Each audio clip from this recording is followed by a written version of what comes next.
ಇನ್ನು ರಾಜ್ಯದ ಎಸಿಗಳಿಗೆ ಕಂದಾಯ ಸಚಿವ ಭೈರೇಗೌಡರು ಸಖತ್ ಕ್ಲಾಸ್ ಅನ್ನು ತೆಗೆದುಕೊಂಡಿದ್ದಾರೆ.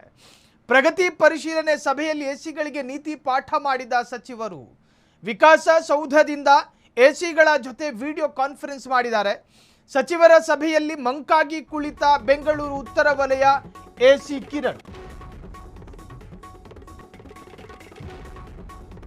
ಪ್ರಗತಿ ಪರಿಶೀಲನೆ ಸಭೆಯಲ್ಲಿ ರೆವಿನ್ಯೂ ಮಿನಿಸ್ಟರ್ ನೀತಿ ಪಾಠವನ್ನು ಮಾಡಿದ್ದಾರೆ. ವಿಡಿಯೋ ಕಾನ್ಫರೆನ್ಸ್ ಅಲ್ಲಿ ಸಚಿವರ ಸಭೆಯಲ್ಲಿ ಮಂಕಾಗಿ ಕುಳಿತ ಬೆಂಗಳೂರು ಉತ್ತರ ವಲಯ ಎಸಿ ಕಿರಣ್. ಕಳೆದ ಬಾರಿ ಸಭೆಯಲ್ಲಿ ಎಸಿ ಕಿರಣ್ಗೆ ಜಾಡಿಸಿದ್ದ ಸಚಿವ ಕೃಷ್ಣ ಭೈರೇಗೌಡ ಕಚೇರಿಯಲ್ಲಿ ಬ್ರೋಕರ್ಗಳನ್ನು ಇಟ್ಟುಕೊಂಡು ಕೆಲಸ ಮಾಡಿದ್ದಕ್ಕೆ ಸಚಿವರ ಬೈಗುಳ. ಹೀಗಾಗಿ ಇಂದು ಎಸಿಗಳ ಸಭೆಯಲ್ಲಿ ಉತ್ಸಾಹವಿಲ್ಲದೆ ಕುಳಿತಿರೋ ಎಸಿ ಕಿರಣ್. ಕೈ ಕಟ್ಕೊಂಡ್ರು ಈ ಮನುಷ್ಯ ಬೈತಾನೆ, ನೆಟ್ಟಿಗೆ ನಿಂತ್ಕೊಂಡಿಲ್ಲ ಅಂದ್ರೂ ಕೃಷ್ಣ ಭೈರೇಗೌಡರು ಜೋರ್ ಮಾಡ್ತಾರೆ, ಟಕ್ಕಿನ್ ಮಾಡಿದ್ರು ಬೈತಾರೆ, ಔಟ್ಶೆಟ್ ಮಾಡಿದ್ರು ಬೈತಾರೆ. ಅಂತಹ ಸಂದರ್ಭದಲ್ಲಿ ಕೆಲವರು ಮಂಕಾಗ್ತಾರೆ, ಕುತ್ತಿಗೆ 90 ಡಿಗ್ರಿ ಬಾಗಿಸಿ ಕೂತ್ಕೊಂಡಿರ್ತಾರೆ ಒಂದು ಜಾಗದಲ್ಲಿ. ಹಂಗೆ ಕಿರಣ್ ಕೂತ್ಕೊಂಡಿದ್ರು ಅನ್ನೋದು. ಮಾರ್ಚ್ ಅಂತ್ಯದ ಒಳಗೆ ಅವಧಿ ಮೀರಿದ ಪ್ರಕರಣ ವಿಲೇವಾರಿ ಆಗಬೇಕು. ಬೆಂಗಳೂರು ಸುತ್ತಮುತ್ತಲಿನ ಜಿಲ್ಲೆಗಳಲ್ಲಿ 10,000 ಕೋರ್ಟ್ ಕೇಸು ಬಾಕಿ ಇದ್ದಾವೆ. ಇಟ್ಟಷ್ಟು ದಿನ ರುಚಿ ಜಾಸ್ತಿ ಆಗೋದಕ್ಕದು ಉಪ್ಪಿನಕಾಯಿಗೆ ಇಟ್ಟಿರೋ ಮಾವಿನಕಾಯಿ ತುಂಡುಗಳಲ್ಲ. ಹಾಗಾಗಿ ಬೇಗ ವಿಲೇವಾರಿ ಮಾಡಬೇಕು. ರಾಜ್ಯದ ಎಸಿಗಳಿಗೆ ಕಂದಾಯ ಸಚಿವ ಕೃಷ್ಣ ಭೈರೇಗೌಡ ಪಾಠ ಮಾಡಿದ್ದಾರೆ.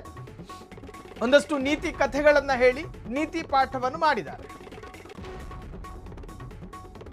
ಕೃಷ್ಣ ಭೈರೇಗೌಡರು ಹಾಸನದ ಉಸ್ತುವಾರಿ ವಹಿಸಿಕೊಂಡ ನಂತರ ಅವರ ಕಾರ್ಯವೈಖರಿ ಬದಲಾಗಿರೋದಲ್ಲ. ಭೈರೇಗೌಡರಿಗೆ, ಲಂಡನ್ ಗೌಡ್ರಿಗೆ ಈ ಖಾತೆಯನ್ನು ಕೊಡಬೇಕು ಅಂತ ಹೇಳಿ ಚುನಾವಣಾ ಪೂರ್ವ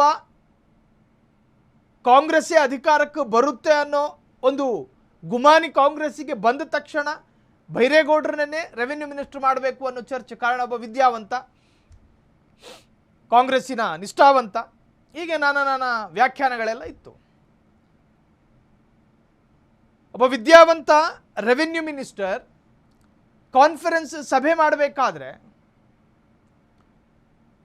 ಆ ಸಭೆಯಲ್ಲಿ ಭಾಗಿಯಾಗಿರುವ ತನ್ನ ವ್ಯಾಪ್ತಿಯ ಅಧಿಕಾರಿಗಳ ಜೊತೆ ಮಾತನಾಡಬೇಕಾದ್ರೆ ಒಂದಷ್ಟು ನೀತಿ ಪಾಠಗಳನ್ನು ಹೇಳಿಕೊಡ್ತಾರೆ. ನಿಮ್ಮ ಕಾರ್ಯವೈಖರಿ ಹೆಂಗಿರಬೇಕು, ನಿಮ್ಮಲ್ಲಿ ಶಿಸ್ತಿನ ಪದ್ಧತಿ ಹೆಂಗಿರಬೇಕು, ಜನಹಿತಕ್ಕಾಗಿ ನೀವು ಸರ್ಕಾರಿ ಕಚೇರಿಯಲ್ಲಿ ಕೆಲಸ ಮಾಡ್ತಿರೋದು ಶೋಕಿ ಮಾಡೋದಕ್ಕಲ್ಲ, ಜನರ ತೆರಿಗೆ ಹಣದಲ್ಲಿ ಸಂಬಳ ಕೊಟ್ಟು ಮೇಲೆ ತಣ್ಣಗಾಗೋದಕ್ಕೆ ಮೇಲೊಂದು ಎಸಿ, ಅಡಿಲ್ ಗಾಳಿ ಬರೋದಕ್ಕೆ ಕೆಳಗೊಂದು ಫ್ಯಾನು, ಇವೆಲ್ಲವೂ ಕೊಟ್ಟಿರೋದು ನಿಮ್ಮ ಅಂಗಾಂಗಗಳನ್ನು ತಣ್ಣಗಿಡೋದಕ್ಕಲ್ಲ, ಬದಲಾಗಿ ಜನಪರ ಕೆಲಸ ಮಾಡಿ ಅಂತ. ಹಂಗಿದ್ದಾಗ ಕಚೇರಿಯಲ್ಲಿ ಸೇರಿರುವ ಕಡತಗಳನ್ನು ಮೂಲೆಯಲ್ಲಿಡೋದು, ಹೀಗೆ ಜನ ಪರ ಕೆಲಸಗಳ ಎಲ್ಲ ಡಾಕ್ಯುಮೆಂಟ್ಗಳು ಮೂವ್ ಮಾಡ್ದಲ್ಲಿ ಇಟ್ಕೊಳ್ಳೋದು, ಲುಂಗಿಲ್ ಬಂದವನ ಜೊತೆ ಒಂದು ತರಹದ, ಪ್ಯಾಂಟಲ್ ಬಂದವನ ಜೊತೆ ಒಂದು ತರಹದ ಅದೇನೋ ತಗತಿರಲ್ಲ, ಅದನ್ನೆಲ್ಲ ತಗೊಳ್ಳೋದು ಸರಿಯಲ್ಲ. ಕಳೆದ ಬಾರಿ ಸಭೆಯಲ್ಲಿ ಎಸಿ ಕಿರಣ್ಗೆ ಜಾಡಿಸಿದ್ದ ಸಚಿವ ಭೈರೇಗೌಡರು ಕಚೇರಿಯಲ್ಲಿ ಬ್ರೋಕರ್ಗಳನ್ನು ಇಟ್ಟುಕೊಂಡು ಕೆಲಸ ಮಾಡಿದ್ದಕ್ಕೆ ಸಚಿವರ ಬೈಗುಳ. ಹೀಗಾಗಿ ಇಂದು ಎಸಿಗಳ ಸಭೆಯಲ್ಲಿ ಉತ್ಸಾಹವಿಲ್ಲದೆ ಕುಳಿತಿರೋ ಎಸಿ ಕಿರಣ್. ಸಭೆಯಲ್ಲಿ ಕೆಲ ಎಸಿಗಳ ವಿರುದ್ಧ ಅಸಮಾಧಾನ ಹೊರಹಾಕಿದ ಕಂದಾಯ ಸಚಿವರು ಬೆಂಗಳೂರು ನಗರ ಹಾಗೂ ಗ್ರಾಮಾಂತರ ಎಸಿಗಳ ವಿರುದ್ಧ ಅಸಮಾಧಾನ. ಇನ್ನು ಕೋರ್ಟ್ನಲ್ಲಿ ಕೇಸ್ ಇತ್ಯರ್ಥ ಮಾಡದ ಎಸಿಗಳ ವಿರುದ್ಧವೂ ಕೂಡ ಗರಂ ಆದರು. ಮಾರ್ಚ್ ಅಂತ್ಯದ ಒಳಗೆ ಅವಧಿ ಮೀರಿದ ಪ್ರಕರಣ ವಿಲೇವಾರಿಗೆ ಸೂಚನೆಯನ್ನು ಕೊಟ್ಟರು. ಬೆಂಗಳೂರು ಸುತ್ತಮುತ್ತಲಿನ ಜಿಲ್ಲೆಗಳಲ್ಲಿ 10,000 ಕೋರ್ಟ್ ಕೇಸ್ ಬಾಕಿ ಇದ್ದಾವೆ. ಸಚಿವರು ಡೆಡ್ಲೈನ್ ನೀಡಿದ್ರು, ಕೋರ್ಟ್ನಲ್ಲಿ ಕೇಸ್ ಇತ್ಯರ್ಥ ಮಾಡೋದಕ್ಕೆ ಎಸಿಗಳ ವಿಫಲ ಪ್ರಯತ್ನಗಳು. ಬೆಂಗಳೂರು ನಗರ ಗ್ರಾಮಾಂತರ, ಚಿಕ್ಕಬಳ್ಳಾಪುರ, ತುಮಕೂರು ಎಸಿ ವಿರುದ್ಧ ಅಸಮಾಧಾನವನ್ನು ಕೂಡ ವ್ಯಕ್ತಪಡಿಸಿದ್ರು.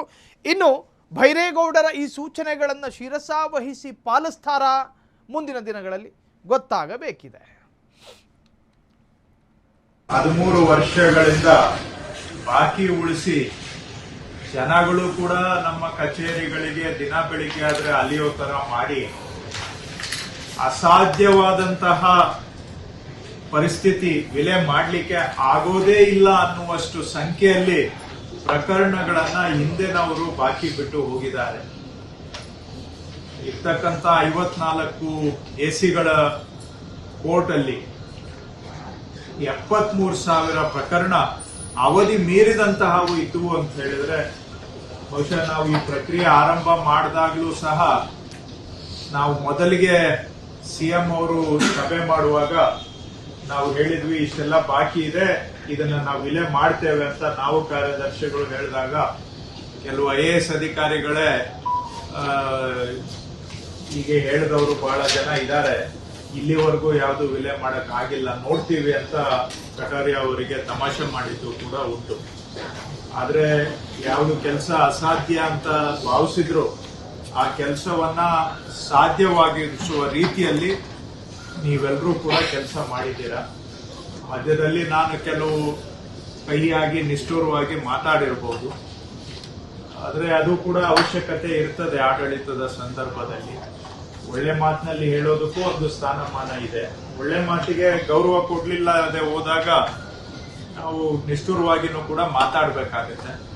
ನಾವು ಮಾತಾಡಿರುವಂತಹದ್ದು ಯಾವುದೇ ನಮ್ಮ ಸ್ವಂತ ಹಿತಕ್ಕಾಗಿ ಅಲ್ಲ, ಸಾರ್ವಜನಿಕರ ಕೆಲಸ. ಕ್ಷಣ ಕ್ಷಣದ ಸುದ್ದಿಗಳಿಗಾಗಿ ಫ್ರೀಡಂ ಟಿವಿ ಸಬ್ಸ್ಕ್ರೈಬ್ ಮಾಡಿ, ಲೈಕ್ ಮಾಡಿ ಹಾಗೂ ಫಾಲೋ ಮಾಡಿ. ಹೊಸ ಸುದ್ದಿಗಳ ನೋಟಿಫಿಕೇಶನ್ಗಾಗಿ ಬೆಲ್ ಐಕಾನ್ ಮೇಲೆ ಕ್ಲಿಕ್ ಮಾಡಿ.